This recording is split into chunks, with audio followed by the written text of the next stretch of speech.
fellow gamers. So I'm back from a long little break, I guess, like that from Origins and stuff. But I've been busy, and we're going to talk about Mars Attacks, the dice game today. I actually was going to open this box, but then I realized the only box that I had that wasn't opened is a signed copy I had, so I'm definitely not going to be opening that today. What else do we have going on? If you guys are going to be at Gen Con, we're also going to be at Gen Con, and you're going to be able to demo this game, I believe, which is super awesome. And we're going to go over a quick overview on how to play. Thank you for everybody joining me today. We have Jimmy in the chat. We have, I think I saw Derek and Vincent. Thanks for joining me today, guys. And I'm also using a super awesome Stream Deck, so if everything goes like terribly wrong, I apologize ahead of time. Other than that, let's take this to the table. All right, so here's the box here. This is for 2 to 6 players. It's going to last about, I'm sorry, 3 to 6 players, and it's going to last about, what is it, 20 minutes on the game whenever you're playing. It's a short little filler game, and this is everything that you're going to get in the box, including these lovely instructions right here. The instructions are very clear and easy to read. They did an excellent job here, and this is one of my favorite like little dice rolling filler games because it's so easy to learn, guys. Okay, I'm gonna move this over to the side. Actually, we'll move it over to that side. And of course, as always, if you have any questions, go ahead and make sure to leave them in the comments, and I will try to answer all of those. You're going to be opening up your bag of stuff here, and you're going to be giving every player their own little bits. Separate the dice here. And first player is going to get the starting token. And that's really important for the end of the game. The starting token does not pass to every single other player. It's just a notation, so whenever the round goes all the way around, somebody completes it, you go right back, so everybody has a fair amount of turns. But everybody's going to take all of their little tokens, so I will take mine right here. And then those get passed out to all the other players. And then we mix up our cards right here. This card is the only one that is held separately, and this is going to determine how hard the game is. I always recommend starting on this side because that one extra nuke here, the nuke symbol here, makes things insanely hard. I was super surprised to see how hard the game was with only having the one nuke on here, okay? So you need all the nukes that you can get because if you get nuked, you can't play anymore. All right, so we mix up our cards, and then we deal a stack of 4. So we're going to put 4 cards down. Hopefully I'll have enough room here. There we go. And then in each stack here, you're going to put however many cards for the number of players. So if we're playing with 4 people, we're going to put 4 cards in each stack. So that's 2, 3, and 4. The rest of the cards you're going to put aside, and then you're also going to put this guy in this stack as well. And usually with a longer table, you'd be able to put them all down here, but my table is not long enough for that. And keep in mind, this is not the same as the Steve Jackson Games 5-minute takedown that is also a Mars Attacked themed dice game. This one is more of a filler game. The other one is a dexterity game, guys. And Paul says, Mars Attacks, my entire family loves the game. It's easy to learn, fast gameplay. Even for my 6-year-old, would love to see Mars Attacks ogre counters. That would be really cool. So what we're going to do is we're going to flip over one of each of these. And you're not able to get to the ones underneath this until the first card is, of course, taken off, okay? And we're going to talk about the different cards here. We have some cards here that have little ray guns on them and some that have Martians. So the Martian cards here are going to have like the Lincoln Memorial, the Gateway Arch. These are monuments, and then the cities are the little ray guns, okay? First player is going to take all of the dice right here, and we're going to roll all of them at once. There's 10 dice. And we're going to see how bad I am at rolling. And before you roll, you actually target a card. So we're going to go after, let's see, let's say Mexico City. It's going to give me 8 victory points at the end of the game. I'll take this off here so you guys can kind of see. Hopefully my camera. So you got victory points. You have your little nuke symbols. you have your little ray guns that you need in order to take over the city, okay? So we're going to go for this one. I rolled my dice, and the first thing you do is you take all of your nukes and you put them on the little cards here. And I still survived, okay? So I have 1, 2, 3 nukes left here that I can get away with. And here's the ray guns that I would have for Mexico City, okay? So there's my ray guns. And I get to re-roll all of these Martian dice right here. Now, if I get 3 nukes, that's it. My turn is over. The game ends. I did not, so that's super good. So we put those guys right here. I have 1 Martian left, which I'm not going to get nuked, so I'm going to re-roll this. And it's a Martian, and hopefully I just won't get a nuke. Okay, so I got another ray gun. At this point, I am unable to claim this card, but I did make a lot of headway in Mexico City. I sent out my aliens. We're taking it over. I have 3 ray guns left, and what I do is I take one of my lovely little markers right here. There's a little alien on it. And I'm going to put that on the 7 right there. And my turn is over after that. The dice then get passed to the next player, and then they get to roll. Now, this is the really cool thing about this game, is that although I have already started putting items on this card here, any other player in the round can go after this card, okay? And that is so much fun because you are racing people to take over all of these places, which is, it's a great game to play. The other cards that we're going to go over the Martians here. These are rolled completely differently. If my turn had come up and I was going to now go for the Gateway Arch, I have 1 roll in order to make all 4 of them here. They still add up where I can put my token on them if I don't get them. We're going to try. But it is 1 roll. I don't get any re-rolls. The nukes still happen. If I got nuked in the middle of my turn, then any dice that I had during that nuking, I would not get to use. So anything that counted before, super good. I'm also a little confused about the nukes card. Does it get marked for all nuked dice or marked if you nuked out during the round? So the instructions don't really say. Okay, so for the nukes, for example, okay, so I ended up getting the Gateway Arch card. But for the nukes, for example, if I got nuked out and I had been going for this card here and I had 3 of them, and on this round I ended up getting all of my nukes. From my previous round here, I would get to keep those 3, but then all of the nukes are going to nuke me out and I don't get to do anything else. So if I had rolled an extra Martian on this turn, I would not get to claim this card. Instead, I would take these here.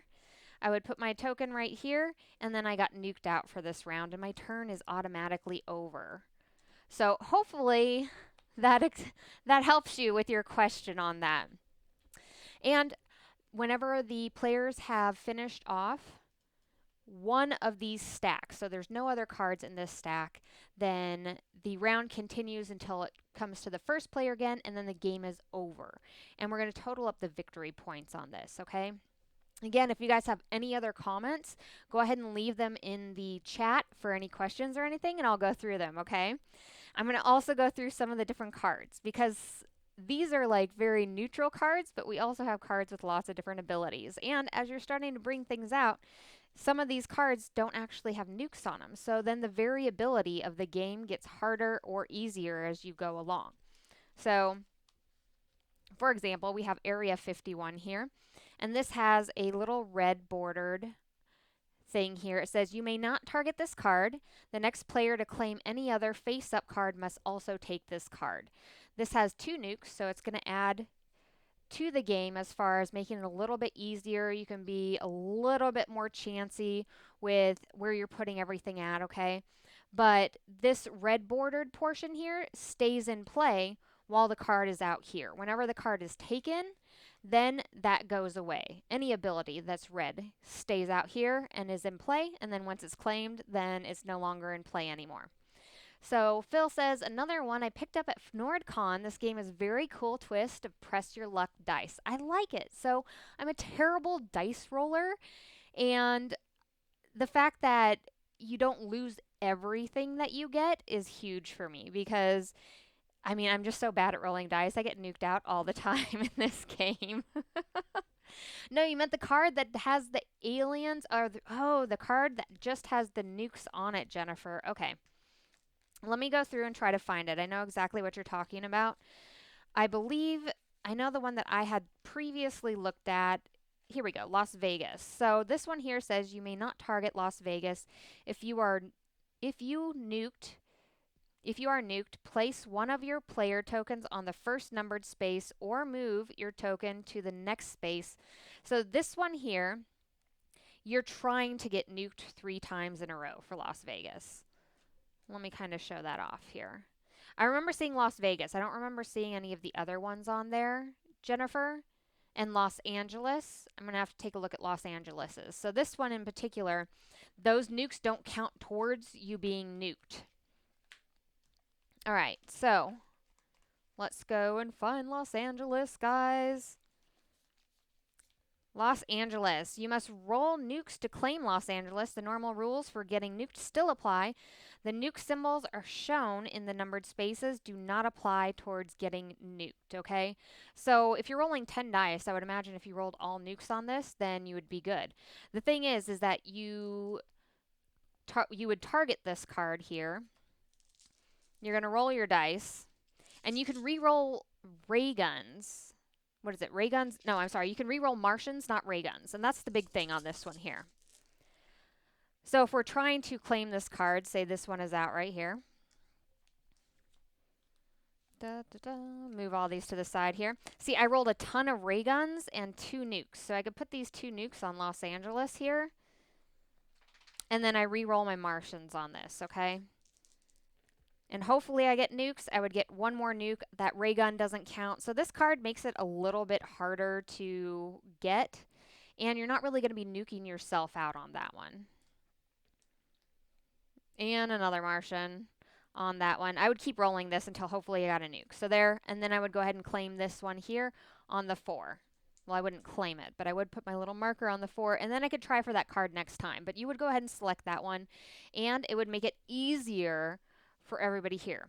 Jimmy says you can still get nuked out though. So on that one there though, it says normal rules for getting nuked still apply. So then what you're saying is I would be putting them on here like this.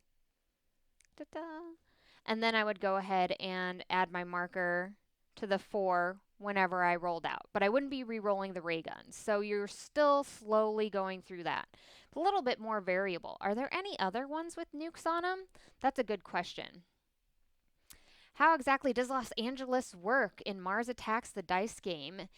You want to roll radioactive symbols, but the nuked out rule is still in place, so don't roll too many. For example, if the current nuke out limit is at 6, then the perfect scenario is to get 5 radioactive symbols and stop and then advance your token 5 spaces on Los Angeles. However, if you get 6 or more, then you're nuked out and you don't get to advance your token. Thank you so much for the answer, Jimmy. We appreciate that in there. All right. What else do we want to talk about? Okay, so the green powers on these cards. Let me get to one of the green cards. Green card powers are usually ongoing effects, and they only come into play whenever they are claimed. So if Toronto is out here, this says you may only use this rule after it's been claimed as the city. Once during your turn, you may re-roll 1 dice of your choice. And that's a nice one to have out because it's going to give you 7 victory points. And then once it's in front of you and you've claimed that card, then this goes into effect. Some of the cards and their abilities do affect things when they're out in play. So it's always good to review all of the stacks and make sure that there are no cards in play that have any sort of abilities that affect anything here, like the rolling the nukes. You know, what other crazy ones do we have here? That's a good example. I'm just going to go through all the cards. The art, although I don't know if you guys have seen the Mars Attacks, what is it, movie? That movie's hilarious. The art is just perfect for it. Let me go through. And if you guys have any other questions, let us know. It's always nice whenever you can get in touch with people right away and get your questions answered right away, right? I'm telling you though, whenever I flip this over on just having the one extra nuke here, it makes the game 10 times harder, I feel like. I don't know why, it just does. Alright, monuments. I'm not for sure if I told you guys how to do the monuments. Yeah, so you're rolling the Martians. It's a one roll only thing. Getting nuked out still applies on that there, but you only have one roll to do that and then put your token on it. We have, let's see here, when you claim this card, resolve any special rules and end your turn. You may immediately take another turn. So this one here, it is in play, but as soon as it is claimed, then you get to take another turn on that. And then after that, it's over. You no longer have that ability anymore. This one, when you claim this card, place the remaining cards in play face down on the bottom of the stacks. Turn over the top card of each stack to reveal the new cards in play. All players' tokens are returned to the owners. That's like a little reset. That would be horrible. That would be terrible. But again, that's another when you claim this card. So even though it's out, once it is finally claimed, then that card then goes into effect, and then it's no longer in effect any longer. Jennifer, I got my box autographed by the artist. Topps apparently didn't give him any royalties for using his work. Really? I didn't know that. Oh my gosh, there's so many knowledgeable people on here. Thank you. Well, if you guys have any other questions about the Mars Attacks, the dice game, let us know in the comments. This is going to be something that you can check out during Gen Con. I believe we're going to have this available to play and a bunch of other like little small Steve Jackson games, which I'm super excited about playing. And again, remember, this is not to be confused with the Mars Attacks. I think it's called the 10-minute takedown game, which is a dexterity-based game, but it has a lot of the same art on it. It's just in a smaller box. So this one, though, this is a great filler game, guys. Like, I really enjoyed playing this game. If you guys have anything else, let me know. And I think that's about it for today. It's a pretty short day. We're going to be talking about what is it, Munchkin Wonderland later in the week. We're going to be talking about what else? There was something else. But it's going to be a bunch of different things that you can see at Gen Con. We also have lots of dice coming out. I think I just saw the rainbow dice, and I wish I had them here so I could show you guys. They have the rainbow colored Munchkin dice that are now back on pre-order again, I think. I think you're able to do that because I know the really, really big ones ran out. And I can't wait to see that gigantic D10. Like, I want one of those in person for myself. Oh, Vincent, knowing absolutely nothing about this game, my brain has just melted. I am nuked out. Need to know. Well, the game is, the instructions on it are super simple and easy to read through. It's a very quick learn. I really enjoyed it. The only thing probably that is hard about it is making sure that you have those variable player abilities and stuff like that that are ongoing or on the board and making sure that those go into effect the right way. Other than that, it's whenever you're doing the Martian cards, it's one roll. Whenever you're doing the little ray guns, you get to re-roll all of your dice that are Martians, okay? And then the nuked abilities here, which there's only a few of the nuke cards in here. Those ones are going to have super special rules on them, and you'll need to make sure and read those rules before you play with those ones. And then other than that, just try not to get nuked out. It's chancy. It's a chancy dice game. You get to be dicey about things, right?